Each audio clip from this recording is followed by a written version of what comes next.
या अय्युहल्लज़ीना आमनू इज़ा नूदिया लिस्सलाति मिन यौमिल जुमुअति फस्अऊ इला ज़िक्रिल्लाहि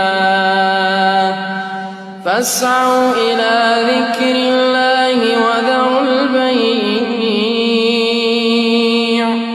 ज़ालिकुम खैरुल लकुम इन कुंतुम तअलमून। इज्तिनाबुस्सय्यिआत अफ़ज़लु मिन इक्तिसाबिल हसनात। सल्लल्लाहु अलैहि मोहम्मद व आले मोहम्मद। मौलाए कायनात के मशहूर और मारूफ़ हदीस कलिमात क़िसार में भी मौजूद है। कलिमात क़िसार यानी नहजुल बलागा का वो आखिरी हिस्सा जिसमें मौला की छोटी छोटी हदीसें मौजूद हैं, उन्हें कलिमात क़िसार कहते हैं।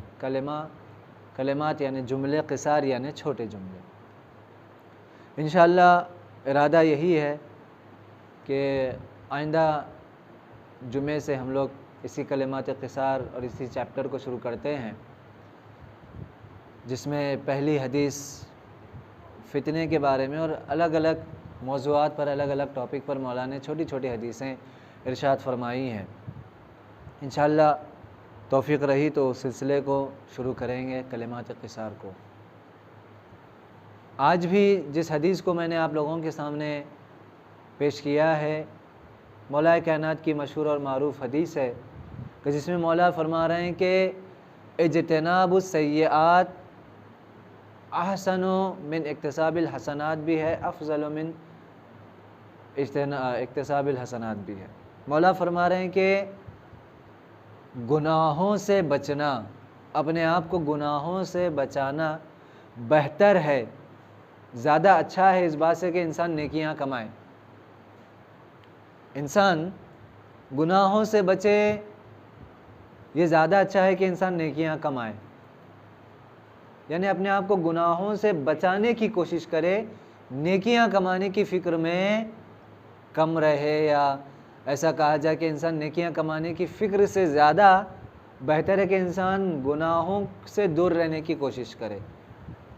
ये बिल्कुल ऐसे ही है कि एक गंदे बर्तन में अगर हम पानी जमा करते जाएंगे तो आप उसमें आब ज़मज़म भी डालेंगे तो वो आब ज़मज़म भी उस बर्तन को साफ़ नहीं करेगा। तो ज़रूरी है कि पहले हम बर्तन को साफ़ करें, उसके बाद उसमें पानी भरें। बिल्कुल मौला यही फरमाना चाह रहे हैं कि इंसान नेकियां कमाने से ज़्यादा इस फ़िक्र में रहे कि पहले अपने आप को गुनाहों से कैसे रोके, कैसे बचाए अपने आप को। और जितना इंसान बुराइयों से ख़ुद को रोकता, बुराई से रोकना यानी ख़ुद ही एक नेकी को अंजाम देना है। इंसान जितना अपने आप को गुनाहों से बचाएगा, अपने आप को गुनाहों से दूर रखेगा, गुनाह ना करना ही ख़ुद एक नेकी करना है। तो आम तौर पर क्या होता है कि हम सब नेकियां कमाने की फ़िक्र में रहते हैं कि ये नमाज़ पढ़ लें, वो इबादत कर लें, वो अच्छा काम कर लें। मौला फरमा रहे हैं कि पहले तुम इस कोशिश में रहो, इस फ़िक्र में रहो कि अपने आप को बुराइयों से कैसे बचाओ। और जब इंसान इस फ़िक्र में मुब्तला हो जाएगा और अपने आप पर इस फ़िक्र को वाजिब और ज़रूरी कर लेगा कि नहीं भाई, नेकियां कमाने से पहले मैं इस फ़िक्र में रहूं कि पहले मैं अपने आप को गुनाहों से कैसे बचाऊं, और उसके लिए इंसान फ़िक्रमंद हो, उसके लिए इंसान गौर व फ़िक्र करे और लगातार उसी बारे में सोचता रहे कि कौन सी बुराइयां हैं जो मेरे अंदर पाई जा रही हैं। वरना यही होता है कि इंसान मुसलसल एक बीमारी में मुब्तला होता है और आखिर उम्र में उसको पता चलता है कि भाई ये बीमारी आप जो है 15-20 साल से लिए फिर रहे हैं। अब उस स्टेज पर पहुंच चुकी है, अब उस लेवल पर पहुंच चुकी है कि अब इसका कोई मुदावा नहीं है, इसका भी कोई इलाज नहीं है। तो अब इसका इलाज क्या होगा? कहा बस ये है कि और बीमारी आगे ना फैले, आपके फ़िक्र को और आपके दिमाग को डॉक्टर जो है जिसको कहा जाए उस फ़िक्रमंदी को दूर करने के लिए एक दवाई दे देते हैं, और हम भी ये समझते हैं कि वो दवाई शायद हमारा कुछ मदावा कर दे, लेकिन मदावा नहीं करती। तो इंसान पहले ये देखे कि कौन सी अनहाइजीन ग़िज़ाएँ, जो इससे पहले भी मैंने अर्ज़ किया, मेरी रूह को नुकसान पहुंचा रही हैं। वरना ये होगा कि हम अपने जिसको कहा जाए बास्केट में या अपने थैले में जमा करते जा रहे हैं, फुरुश डालते जा रहे हैं, तरकारी डालते जा रहे हैं, इस फ़िक्र में मुब्तला हैं कि मैंने अच्छा खासा जो है जमा कर लिया है, और जब घर पे पहुँचे तो पता चला नीचे से थैली फटी थी, थैला खुला हुआ था, सारा मटेरियल बाहर निकल गया। तो इंसान पहले इस बात की फ़िक्र करे कि मैं जिन चीज़ों में नेकियों को जमा कर रहा हूँ उसमें कहीं कोई सुराख तो नहीं है, उसमें कहीं कीड़े तो नहीं लगे हैं, उसमें कोई ऐसी चीज़ तो मौजूद नहीं है जो उन फ्रूट्स को, जो उन तरकारियों को नुकसानदेह साबित हो। लिहाजा अज़ीज़ो, मौला उसी बात को बेहतरीन अंदाज में फरमा रहे हैं कि इज्तिनाबुस सय्यात अहसनु मिन इक्तिसाबिल हसनात। इंसान नेकियां कमाने से ज़्यादा बेहतर है कि इंसान अपने आप को बुराइयों से दूर रखे। अब यही वजह है, अब हम अपनी ज़िंदगी में देखें कि मैं किन बुराइयों में मुब्तला हूँ, ये सबसे बड़ा मसला है। इंसानी ज़िंदगी में उलमाए इरफान, जो बुज़ुर्ग उलमा हैं, इंसानी आमाल को 3 हिस्सों में बांटते हैं। सबसे पहले मुआख़ज़ा, इंसान ये करे कि मैं अपने आमाल को पहले देखूं तो सही, आज मैंने क्या किया है। लिहाजा बिस्तर को इंसान मैदान महशर बनाए। उलमा की नसीहत है कि इंसान जब सोने के लिए बिस्तर पर जाए तो अपने बिस्तर को इंसान मैदान महशर बनाए। खुदा हिसाब करे इससे पहले कि मैं अपना हिसाब कर लूँ। हासिबू क़ब्ल अन तुहासिबू, अपना मुहासिबा कर लो इससे पहले कि खुदा तुम्हारा हिसाब और किताब ले। तो बेहतरीन अंदाज़ उसका क्या है, जब बिस्तर पर जाए तो इंसान अपने बिस्तर को मैदान महशर करार दे कि आज सुबह से लेकर अभी तक के मैंने कितने बुराइयां की हैं, मैंने कितने अच्छे नेक काम किए हैं। जब इंसान खुद से अपना हिसाब और किताब करेगा तो क़यामत में उसे हिसाब और किताब देने में आसानी होगी और खुदावंद आलम की बारगाह में परेशान और पछताएगा भी नहीं। लिहाजा इंसान मुआख़ज़ा करे, इंसान अपना मुहासिबा करे कि मैंने कौन से मेरे अंदर बुराइयां हैं, कौन से मेरे अंदर ऐब हैं। अभी हम लोगों की प्रॉब्लम सबसे हम अजीज़ो ये है कि हम उन बुराइयों को बुराइयां नहीं मानते, हम बुराइयों को बुराई नहीं मानते। सबसे बड़ी वजह यही है। एक तौर पर इंसान को कहा जाए कि भाई अगर किसी के खाने के तरीक़े को लेकर अगर मजाक बनाया जा रहा है या किसी के चलने को या किसी के बोलने के तरीक़े को मजाक बनाया जा रहा है, तो जिसका मजाक बनाया जा रहा है वो इस बात को सोच ही नहीं रहा है कि भाई ये मजाक इसलिए बनाया जा रहा है क्योंकि ये मेरी आदत अच्छी नहीं है, इसीलिए मेरा मजाक उड़ रहा है। ये मुझे बार बार जो टोका जा रहा है ये इसलिए कि ये चीज़ मेरी अच्छी नहीं है। तभी इंसान अपनी उस ऐब को, अपनी उस बीमारी को दूर करेगा। तो हम सब की प्रॉब्लम यही है कि हम उन ऐबों को, उन नक़ाइस को ऐब मानने के लिए तैयार नहीं है। और अगर कोई बता भी दे तो इंसान लड़ने भिड़ने आता है या सामने कह दे कि ठीक है बहुत बहुत शुक्रिया, लेकिन बस पीछे कहे कि पहले ख़ुद को जाकर देख लो। ये होता है अज़ीज़ों हमारे अंदर, जो मैं बार अर्ज़ करता हूँ कि सब्र और तहम्मुल और बर्दाश्त।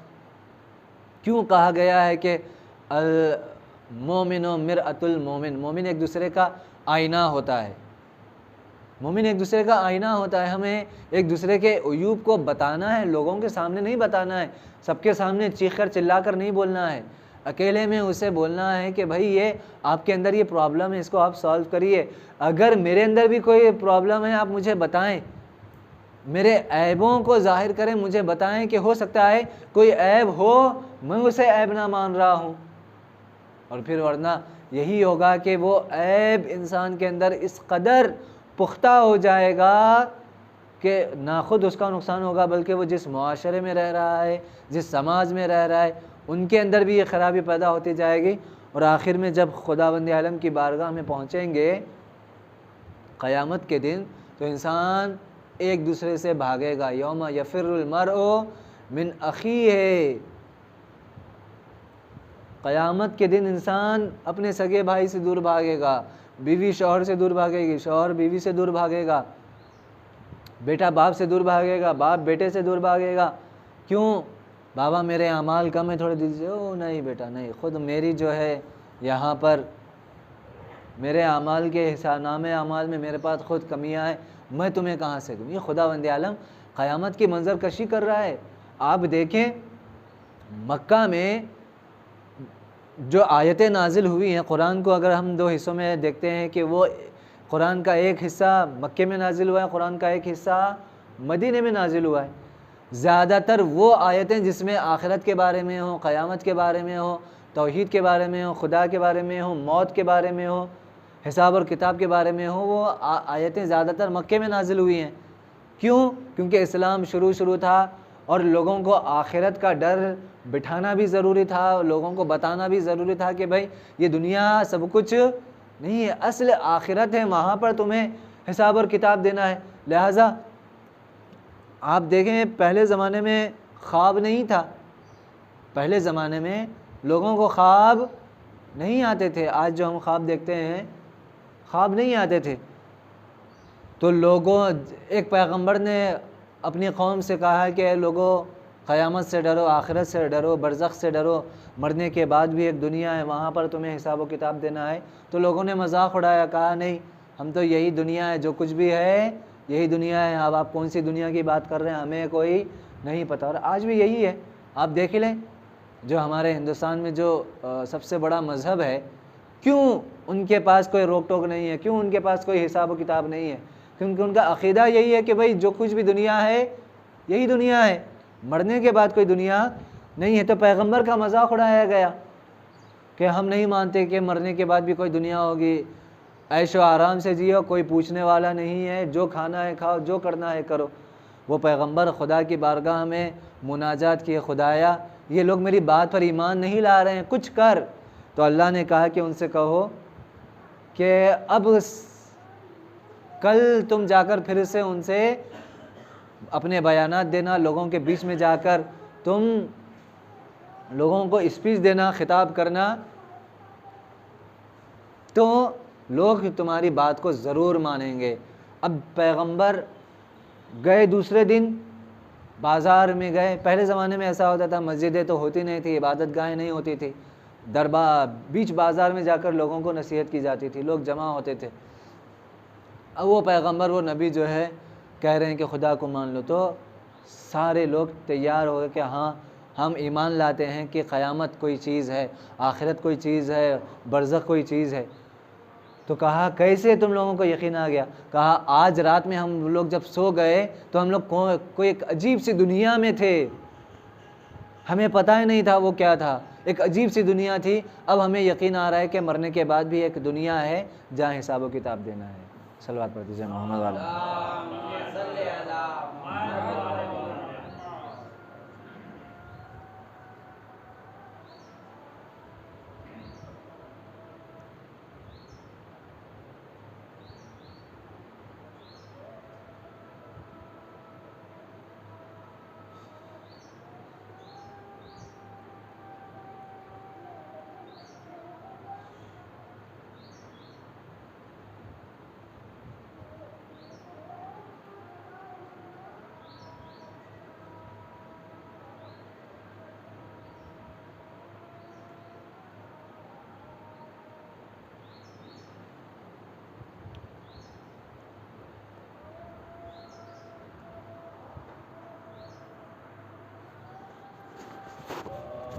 अल्लाहुम्मा सल्ली अला मुहम्मद व अला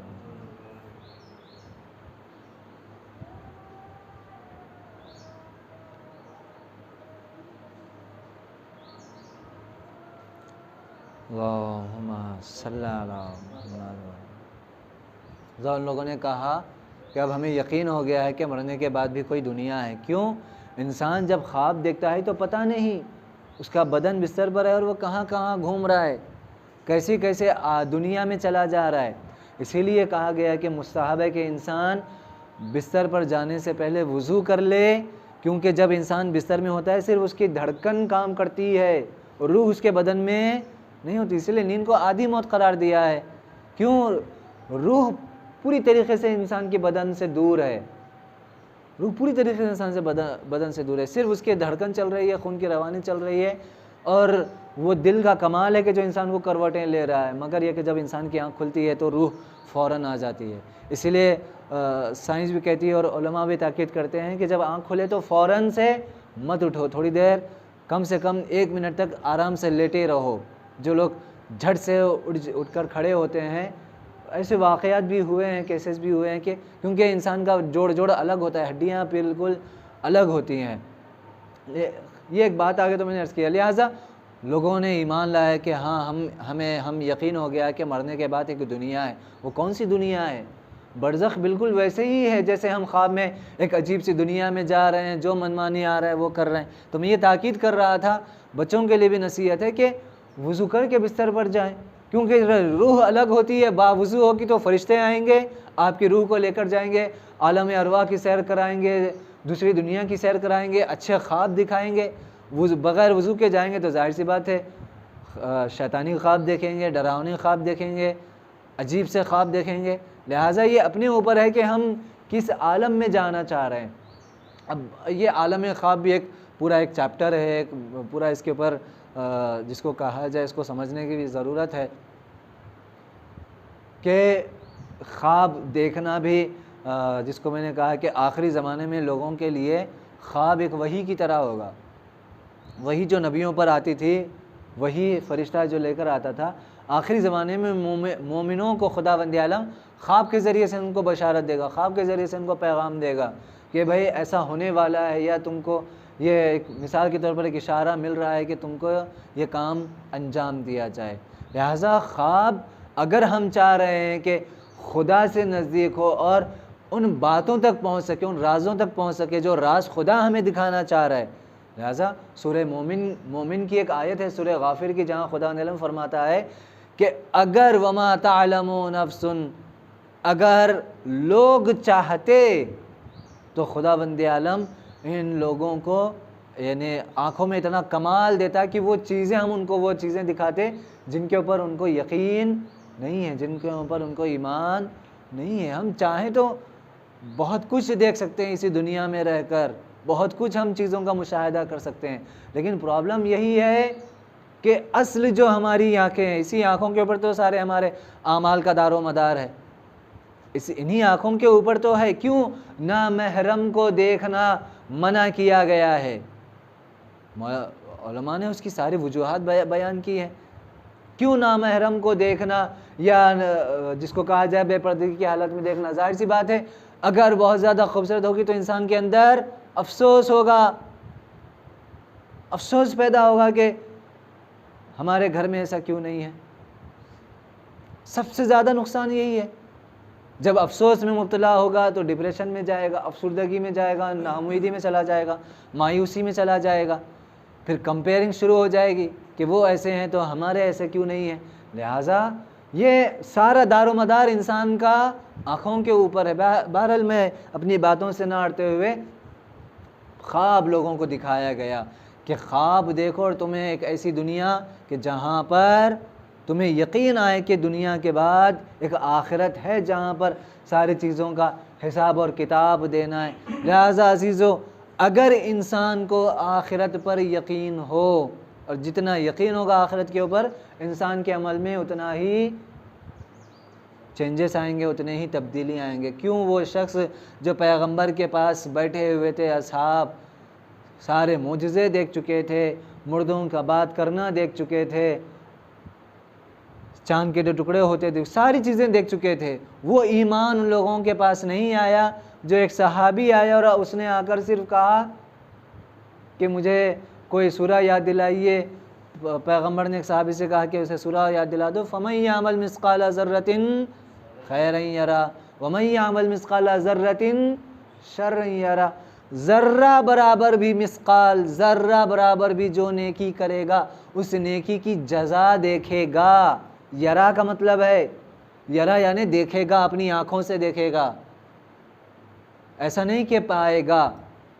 नेकी की जज़ा पाना अलग है, खुदा कह रहा है अपनी नेकी की जज़ा को देखेगा, यानी हर नेकी को खुदावंद आलम मुजस्सम करेगा, उसे जिस्म देगा, फिज़िकली खुदावंद आलम उसको वजूद बख्शेगा हर नेकी को। लिहाजा कुछ ऐसे अमाल हैं कि जहाँ इंसान जैसे कब्र की पहली रात में जाता है और अंधेरा होता है और कोई नहीं होता है, इंसान तन्हाई महसूस करता है, तो वहाँ पर एक के बाद इंसान के नेक अमाल खूबसूरत इंसान की शक्ल में आते हैं, उसके सराहने बैठते हैं कि हम तुम्हारे साथ हैं क़यामत तक के लिए। कुछ ख़ास अमाल हैं जिनको इंसान अंजाम दे तो वो इंसान वो अमाल खुदावंद आलम जिस्म की शक्ल देगा। फ़मन यामल वमन यामल मिस्क़ाल ज़र्रतिन शर्रन यरा, जो भी ज़र्रा बराबर बुराई करेगा। बुराई ज़र्रा किसको कहते हैं, मिस्क़ाल किसको कहते हैं अरबी में, ज़र्रा किसको बोलते हैं। अब आप हमेशा सुनते हैं ज़र्रा ज़र्रा, कायनात का ज़र्रा ज़र्रा खुदावंद आलम की मर्ज़ी की, ज़र्रा किसको बोलते हैं। आप धूप में जाइए, थोड़ा सा डस्ट वाला आप करिए तो आपको उजाले में दिखाई देगा ये बारीक बारीक रेशे, ये बारीक बारीक रेशे, इसको ज़र्रा बोलते हैं, इसको मिस्क़ाल बोलते हैं अरबी में। अब आप सोचिए ज़र्रा नेकी और ज़र्रा बुराई किसको कहते हैं, किसे कहते हैं। ज़र्रा नेकी और ज़र्रा बुराई। अब आए और हम देखें कि कैसे खुदावंद आलम क़यामत के दिन इन सारी चीज़ों का हिसाब और किताब करेगा।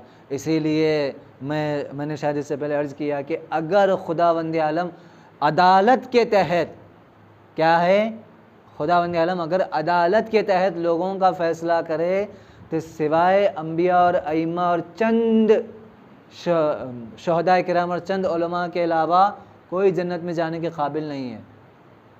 हम लोगों की बात तो छोड़िए, मैं उलमा की भी बात कर रहा हूँ। कोई भी जन्नत में जाने काबिल नहीं है। अदालत, इंसाफ, अगर खुदावंद आलम अपना इंसाफ का तराजू अगर बराबर रखे। इसीलिए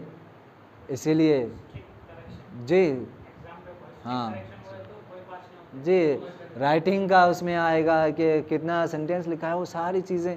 लेकिन इसीलिए पैगंबर ने दुआ इरशाद फरमाया कि खुदाया क़यामत के दिन हमारा हिसाब व किताब अदालत से मत करना, हमारा हिसाब व किताब अपने फ़ज़ल से करना, अपने करम से करना। और जब उसका करम आएगा तो तुम्हारे शायद लाखों बुराइयाँ हों, लेकिन एक नेकी हो सकता है तुम्हारी बुराइयों के ऊपर भारी हो जाए, हो सकता है। ऐसा नहीं है कि मैं ये कहूँ कि बुराइयाँ करो एक नेकी कर लो, क्या गारंटी है कि वो नेकी कबूल भी हो। कोई गारंटी नहीं है कि हमारी नेकियां कबूल हों। लिहाजा इसीलिए मैं कहता हूं कि हम तराजू नहीं है अजीज़ों, हमारी आँख हमारी अक्ल तराजू नहीं है। हम लोगों को देखकर किरदार के ऊपर फैसला कर देंगे जन्नत में जाएगा जहन्नम में जाएगा। हम खुदा नहीं है, फ़ैसला खुदा के हाथ में है। लिहाजा मौला कहना जो इरशाद फरमाना चाह रहे हैं कि इंसान नेकियां कमाने से ज़्यादा इस फिक्र में रहे कि कैसे अपने आप को बुराइयों से बचाए। लिया बच्चे सवाल ये किया कि ज़र्रा बराबर नेकी, बिल्कुल ज़र्रा बराबर नेकी। आपका एक जुमला, आपका एक कलमा, कोई बात अगर किसी को ठेस पहुंचाए, आप नहीं भी कह रहे हैं, खाली एक इशारा, एक अबरू का इशारा। मैंने मिसाल दी, अब एक साहब आ गए जिससे आप भी चिढ़ते हैं, मैं भी चिढ़ता हूँ, मैंने कोई बात नहीं कही, सिर्फ आपसे कहा। ये इशारा करना भी ग़ीबत में है। ये बहुत बारीकी अजीज़ों, इस्लाम इस कदर मिस्क़ाल ज़र्रा का मतलब यही है कि ऐसी बारीकियां हैं इसमें। हम बारीक बिन बहुत हैं, हम लोगों की बारीक बिन बहुत हैं। अगर मैं कहूँ कि जिसको कहा जाए कि दुआ बच्चा अगर अच्छी पढ़ रहा है तो उसकी अच्छाई की तरफ जाते हुए वो एक ज़ेर की गलती हो गई, आपसे दोबारा उसको सही कर लें। हम लोग इतने बारीक बिन हैं, इतनी बारीकी को पकड़ते हैं हम लोग। लेकिन अगर खुदा इतनी बारीकी को पकड़ने लगे तो हम लोग में से शायद कोई भी जन्नत में जाने के काबिल ना हो। इसीलिए खुदा फरमा रहे फ़मन यामल मिस्क़ाल ज़र्रतिन खैरन यरा, अपनी ज़र्रा बराबर भी नहीं की। हम क्या अमल कर रहे हैं, क्या मैसेज दे रहे हैं, क्या मैसेज लोगों को पहुंचा रहे हैं, क्या मैं चूँकि सोशल मीडिया का दौर है इसलिए मैं बोल रहा हूँ, ये बच्चे अगर जवान अगर अभी से अपने आप को इन चीज़ों पर पाबंदी ना करें और अपने आप को ये ना समझ लें, जिसको कहा जाए भाई इस्लाम में इतनी सारी सख्तियाँ हैं, पाबंदियाँ हैं, क्यों हैं? बिल्कुल है। आप अगर एक मुल्क में चले जाएं, आप एक कंट्री में चले जाएं, हो सकता है आप हिंदुस्तान में चिंगम खा रहे हो, आप यहाँ पर चिंगम खा रहे हो, आज़ादी से आपको कोई रोक टोक नहीं है। एक कंट्री है जहाँ पर चिंगम पर पाबंदी है जी, वेरी गुड, वहाँ पर आप चिंगम नहीं खा सकते। अगर आप वहाँ पर चिंगम, ये कोई ऐसी कंट्री है भाई, आप जब कंट्री में एंट्री कर लिए आप, अब आपको वहाँ के रूल फॉलो करना है। आपको वो कानून आपको पसंद आए ना आए, तो इस्लाम भी एक कंट्री है। अगर आपने ला इलाहा इल्लल्लाह मुहम्मदुर रसूलुल्लाह अल्लाहुम्मा सल्ली अला मुहम्मद आपने एंट्री कर ली है, तो फिर आपको सारी बातें मानना है। आपको नहीं है कानून पसंद, आपको चीज़ें नहीं पसंद है, ठीक है, खुदा हाफिज़ बोल दीजिए, चले जाइए मज़हब इस्लाम से दूर। कोई यहाँ पर खुद खुदा पैगंबर से कह रहा है, पैगंबर आप इनके ऊपर दारोगा नहीं बनाए गए, आप इनके ऊपर जो है कंट्रोल नहीं कर रहे हैं, आपका काम है वमा अलैना इल्लल बलाग, आप बातों को पहुँचा दीजिए, आप इनके पीछे 24 घंटे मत लगे रहिए, ऐसा करो ऐसा करो, आपका काम है बोलना। अगर मैं एंट्री लिया हूँ तो इसका मतलब ये है कि मुझे सारे रूल्स फॉलो करना है, चाहे अब वो सारी बातें हमारे समाज के एतबार से हो, चाहे हमारी ज़ाती ज़िंदगी से ताल्लुक़ रखते हों, चाहे हमारे घरेलू ज़िंदगी से ताल्लुक़ रखते हों। अगर मेरा एक मैसेज लोगों के लिए अगर है तो बहुत अच्छा है। मेरा एक पैगाम स्टेटस पे जो मैं रख रहा हूँ, मैं अपने ग्रुप्स में जो शेयर कर रहा हूँ, मैं स्टोरीज़ पे जो रख रहा हूँ, किसके लिए रख रहा हूँ मैं? यहाँ तक कि शिर्क किसको बोलते हैं अजीज़ों? शिर्क बहुत बहुत डीप है, शिर्क बहुत ज़्यादा डीप है शिर्क। मैं अगर ये सोचकर पहनूं कपड़े कि लोग मेरी तारीफ़ करेंगे, जी ये भी शिर्क में है, शिर्क है ये। अल्लाह सिर्फ ये कहता है कि हमने तुमको जब नेमतों से नवाजा है तो नेमतों को ज़ाहिर करो। दोनों में अलग अलग है फ़र्क, दोनों में थोड़ा सा फ़र्क है। अल्लाह कह रहा है अगर मैंने तुमको नेमतों से नवाजा, नेमतों को तुम ज़ाहिर करो, नीयतों पर कंट्रोल रहे कि मैं किस नीयत से पहन रहा हूँ, मैं किस नीयत से चीज़ों को बोल रहा हूँ, मैं किस नीयत से लोगों तक पैगाम पहुँचा रहा हूँ। अगर लोगों को नीचा दिखाने के लिए पहन रहा हूँ, किसी के इंसल्टिंग के लिए मैं बातों को बोल रहा हूँ, इसका मतलब ये है कि इसमें खुदा नहीं है। लिहाजा अजीज़ों, मौला की इस बात को याद रखें कि हम नेकियां कमाने से ज़्यादा इस फ़िक्र में मुब्तला रहें कि मैं कोई बुराई को अंजाम ना दूँ। बुराइयां देखूँ मैं अपने अंदर, मैं अपना मुहासिबा करूँ, अपना मुआख़ज़ा करूँ। जब बिस्तर पर जाऊँ तो थोड़ी देर के लिए 1 मिनट, 2 मिनट, 3 मिनट, 4 मिनट जितना हो सकता है, ये देखूँ, आंखें बंद करके सोचूँ कि आज के सारे दिन में मैंने कितनी नेकियां की हैं, आज के सारे दिन में मैंने कितने बुराइयां की हैं। जब तक इंसान अपना मुआख़ज़ा नहीं करेगा उसको दूर नहीं कर सकता। अगर दूर करना चाह रहा है तो, अब जो सुधरना नहीं चाह रहा, जो अपनी बुराइयों को बुराइयां नहीं समझ रहा है, तो वो 1,24,000 अम्बिया भी आ जाएं, फिर से दोबारा रिपीट, 12 इमामों को खुदा फिर से भेज दे, ऐसे ही सिलसिला चलता रहेगा, हम सुधरने वाले नहीं हैं। लिहाजा अपनी इस्लाह करना अगर चाहते हैं तो इंसान अपने ऊपर मुआख़ज़ा करे, अपना मुहासिबा करे क़ब्ल इसके कि खुदावंद आलम हमारा हिसाब किताब ले। खुदावंद आलम से ये दुआ है कि खुदाया हम सब को अपना मुहासिबा, अपना मुआख़ज़ा और अपने अमाल पर बारीकी से निगाह रखने की तौफ़ीक़ इनायत फ़रमाए। बिस्मिल्लाहिर्रहमानिर्रहीम। वल अस्र इन्नल इंसान लफ़ी ख़ुस्र इल्लल्लज़ीना आमनु व अमिलुस्सालिहाति व तवासौ बिल हक़्क़ि व तवासौ बिस्सब्र।